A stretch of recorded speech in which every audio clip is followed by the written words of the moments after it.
Olivia is celebrating her birthday and has invited her friends for a mysterious celebration over the weekend.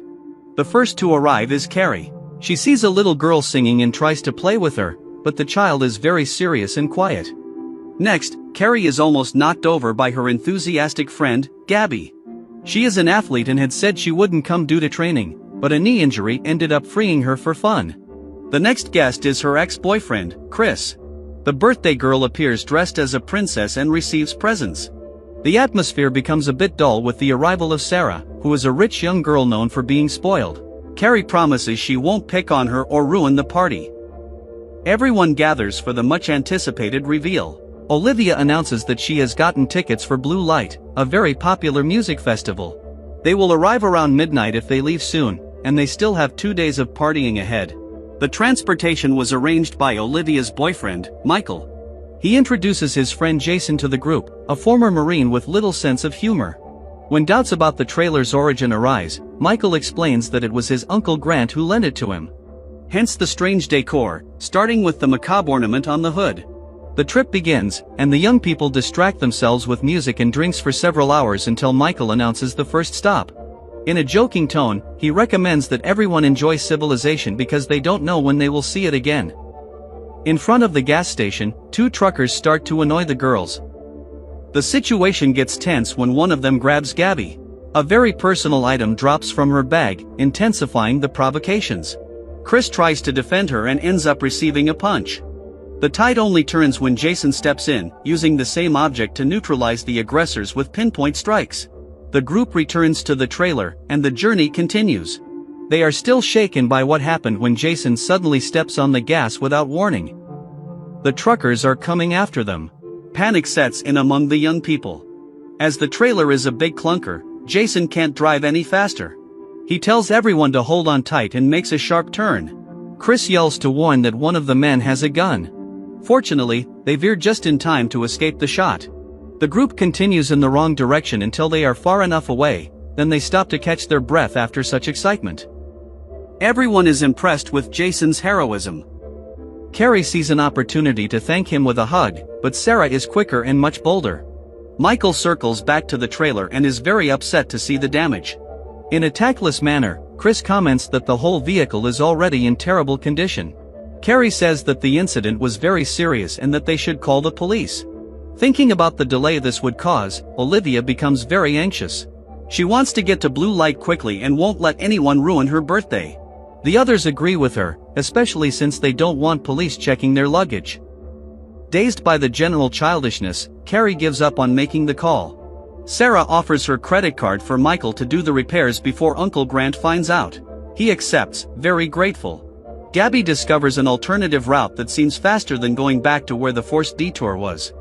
Relieved, they climb into the trailer and the journey continues. Everything goes well for the first stretch, but the cell signal keeps getting worse until there comes a point when no one can check the map.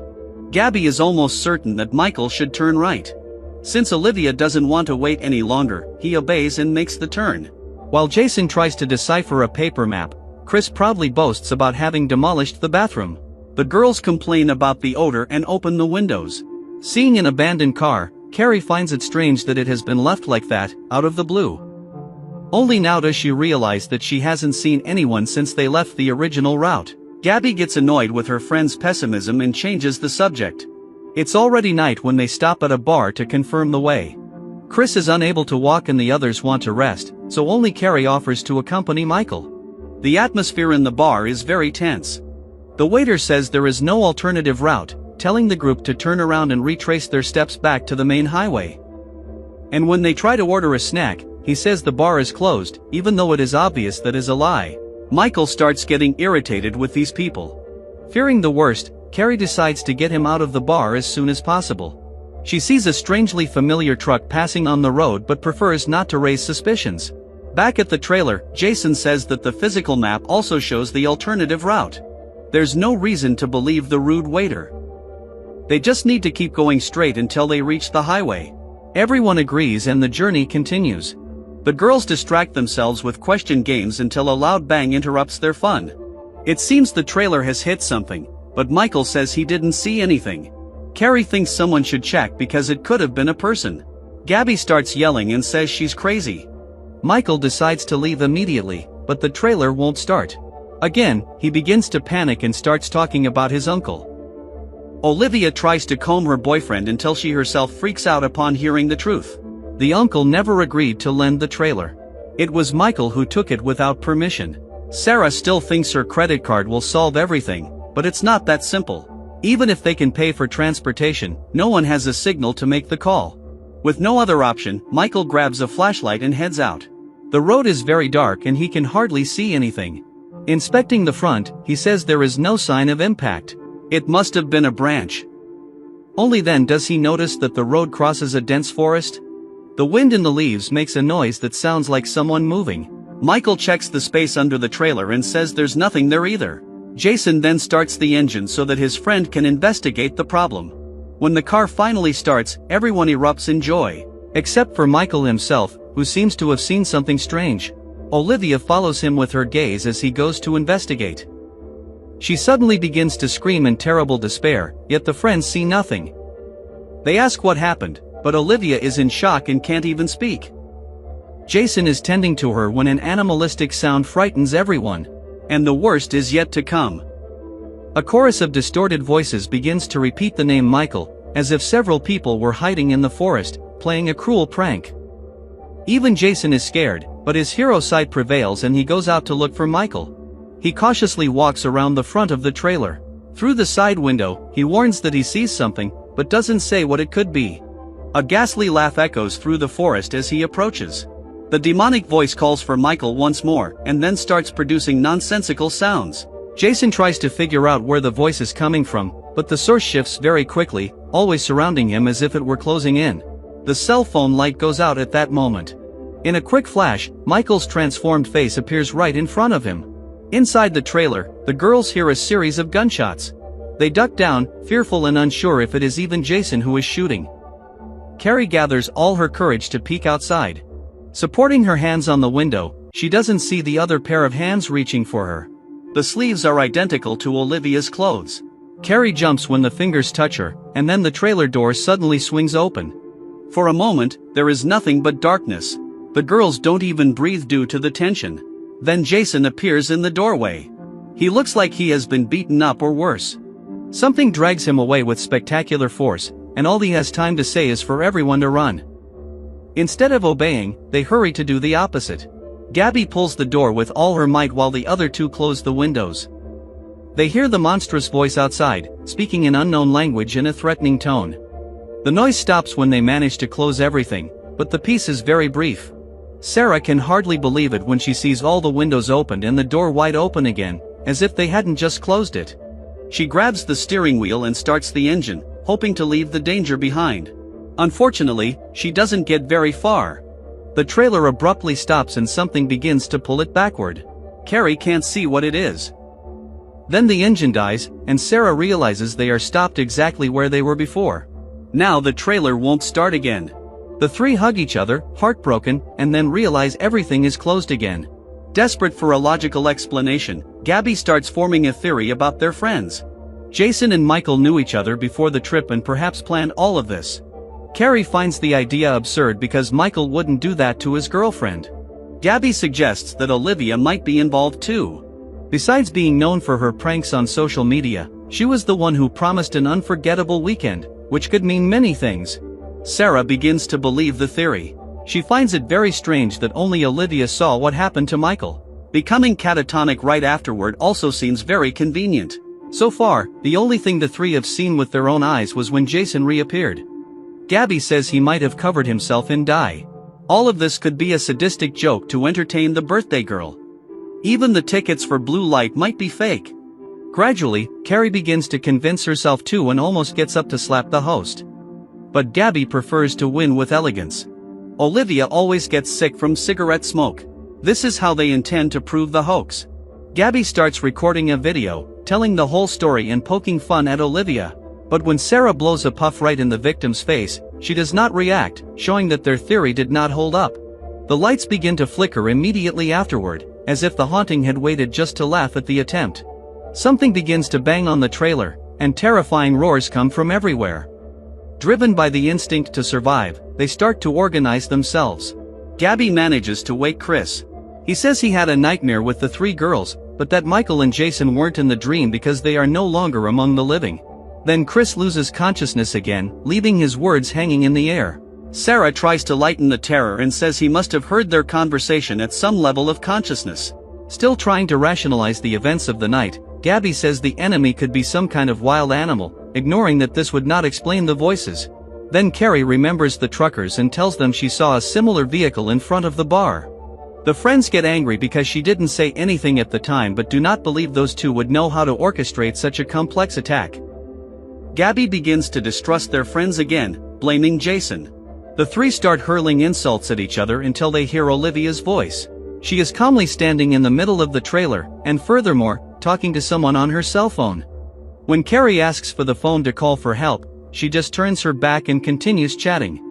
The others check their own phones and discover that there is still no signal. Looking back to the front, they realize that Olivia has simply vanished. She left her cell phone behind, which starts ringing at that exact moment. The screen shows the call is from Michael. Furious with the guy, Sarah answers, shouting. What she hears in response defies any explanation.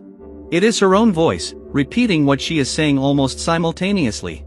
Then she sees Olivia standing on the road, alone. Gabby tries to go out to get her, but the door won't open at all.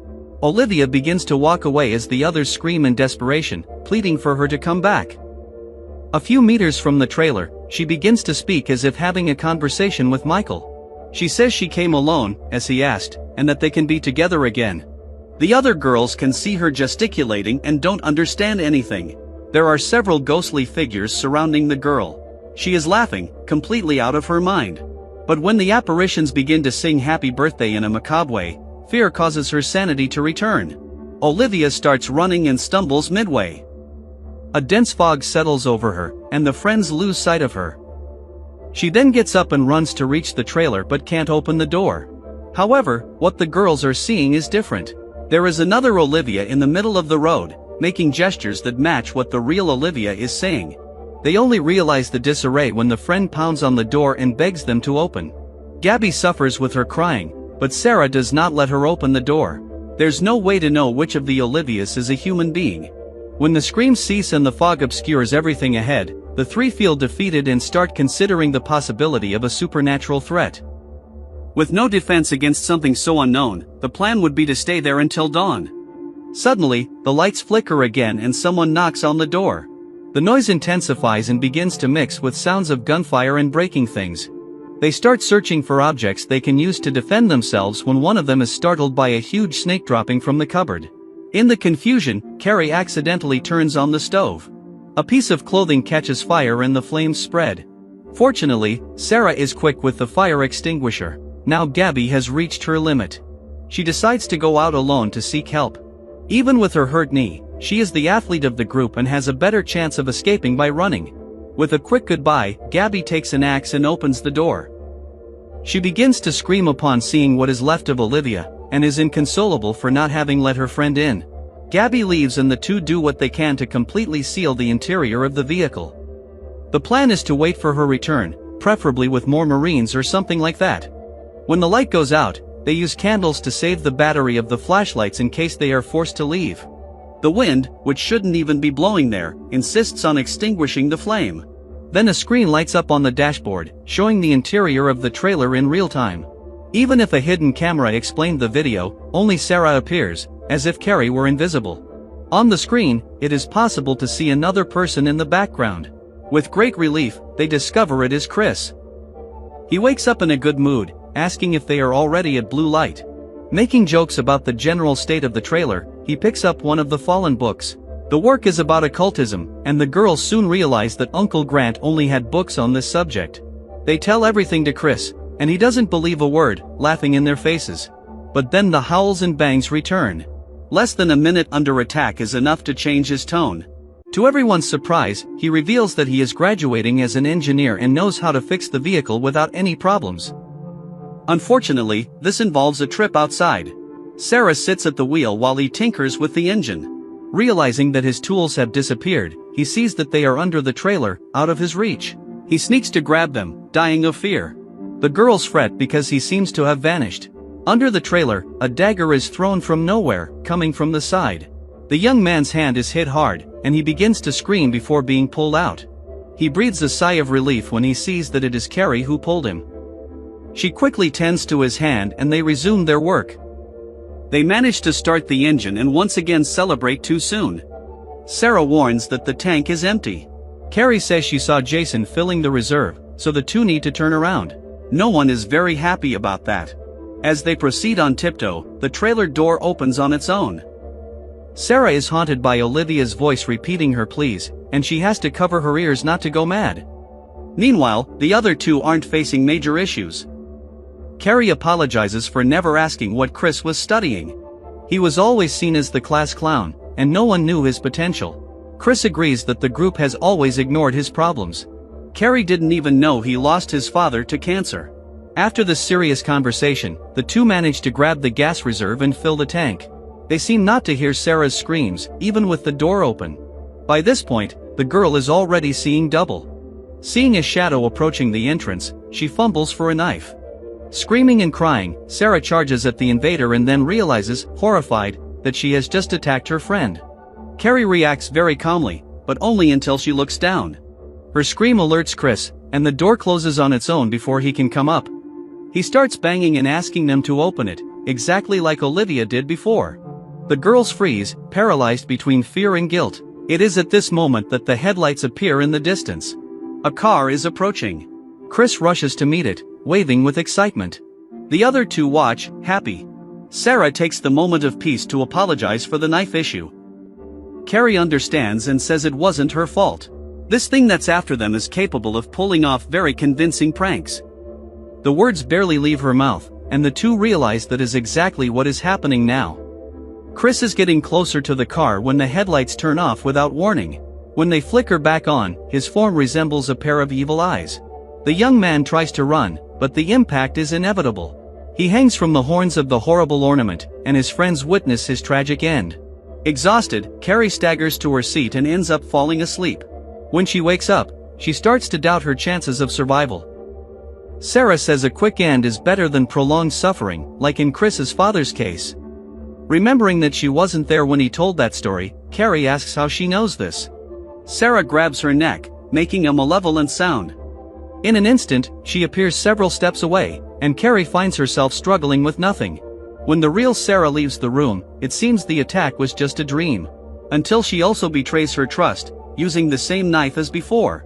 The cycle repeats itself, and Carrie no longer knows what is real. The radio turns on by itself, and the voice of that little girl sings the same song. In a fit of rage, Carrie smashes the radio. Sarah sees that she has a pentagram tattooed on the nape of her neck, and suspicion begins to grow between the two. Then, the blue fog invades the trailer and starts to dominate the environment. The two decide to run and fight for their lives. But when Carrie exits, the door slams shut before Sarah can follow her. Carrie sees her through the window, being absorbed by the fog and then crushed. The trailer begins to spark as if it is about to explode. Carrie runs through the forest. Inexplicably, the children's song continues playing wherever she goes. Carrie trips over something and falls. It's Gabby's leg. Horrified, she keeps running. It's already daytime when she reaches a busy road. Then, a familiar-looking truck passes by at high speed, and Carrie simply disappears. On the other road, a car full of young people passes by the empty trailer.